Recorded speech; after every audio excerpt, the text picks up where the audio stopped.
Our next question comes from our friend Tuffy Barrick, who says, I've been studying martial arts for a while, but a little while back I was diagnosed with cancer. I'm still trying to keep it up, but it's hard at times. Can you give any advice to help keep my morale up and keep motivated? All right. That is a tough one, isn't it? So you got some really bad news. It's like the Grim Reaper's knocking on the door saying, hey, guess who? Right? And you realize that you're mortal. I mean, we knew it before, right? We knew it before. I'm going to die one day. And we'd like to think, oh, that's 100 years from now, peacefully in my sleep, you know. Don't even think about that. But when you get a diagnosis like that, you're sick. This could be serious. Maybe it is serious. I don't know how serious, how advanced this is, how treatable it is. It makes us very aware of how mortal we are. At age 21, I spent the better part of that year, age 21 to 22, hospitalized, having my guts cut apart and reassembled and hooked up to machines and wondering whether or not I was going to live to the next day and wondering if I made it out of there, if I'd have to be hooked up to a colostomy bag forever. And fortunately, I did not. But man, that put things into perspective. How so? Because death went from being a conceptual future, maybe let tomorrow me worry about that, not today me, to this is real. I am going to die. I am mortal. And because of that, every good decision that I have made in my life was because of that impetus, that push since then. And I decided life is short, and I've just got the news. It's shorter than I thought it was. It's a lot shorter than I thought it was.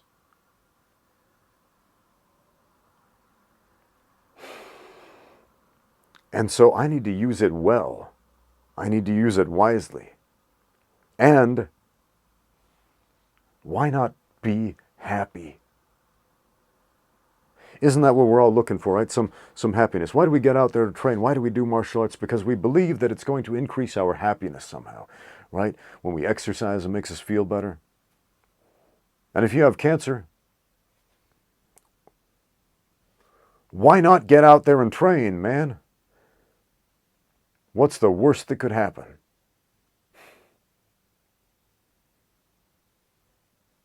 What's the worst that could happen? And I remember hearing a story about a doctor who was diagnosed with cancer, a doctor who treated cancer patients. And he thought about it for some time, and he'd seen a lot of suffering, a lot of people suffering through treatments and so on, and he decided, you know what, I'm going to spend my remaining time on this earth doing what makes me happiest. And so he retired from his practice, and he spent every day with his family, and he just filled his life with as many good experiences as he could, and tried to give back what he could to his family, to his community, etc., in ways that were uplifting and, from all accounts, the last couple of years of his life were good ones.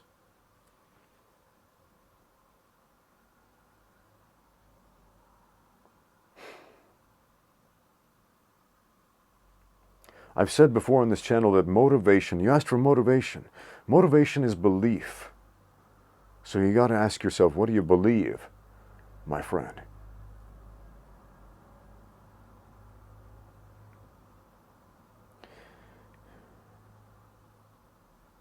At different points in our lives, it's easier or harder to believe certain things. For example, if we are weak and small, it is difficult to believe that we can ever become strong and powerful and competent and respected. And if we are sick and dying, it is hard to imagine ourselves healthy again, right?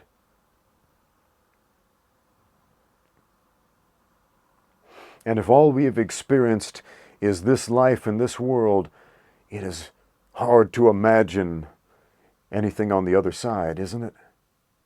Or even that there is another side, right?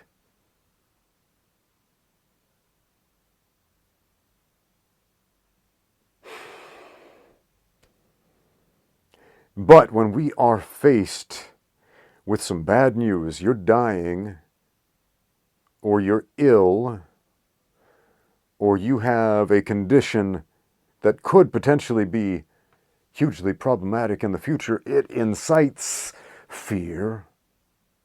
And that fear starts to make us do things that we otherwise would not have. Think things that we otherwise would not have. Say things we otherwise would not have. And act in ways that we previously would have considered irrational.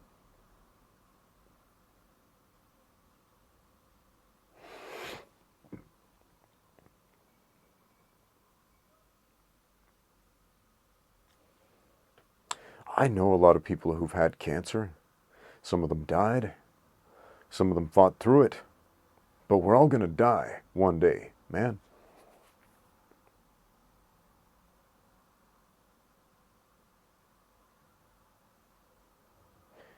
And when that day happens, when I see you on the other side, I want to shake your hand, my friend.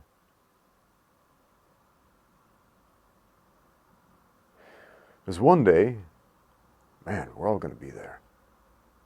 Sooner rather than later. And I want to hear about what you did with this time, about what you did with this gift of foreknowledge. Because the knowledge of our own mortality is a gift. It's not a curse. The curse is thinking that this is permanent.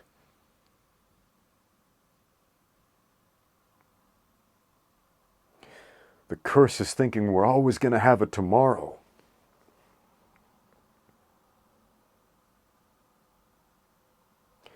And the gift is understanding that our days are numbered, and now is the time to prepare to meet God. And I believe that literally. You can believe it literally or figuratively. It's up to you. But I believe that now is the time. So with the gift of foreknowledge, with the gift of the fear of death, of the reality of impending doom, if you will. I hope this doesn't sound all doomy and gloomy, because I do want to give you hope, man. Because you've been given a great gift.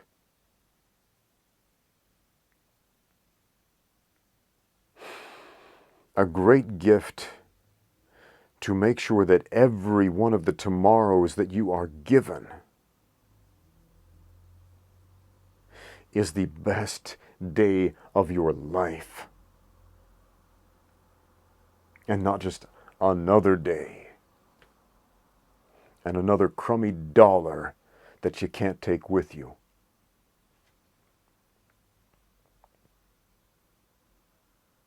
And if you can find a way to express gratitude for those gifts,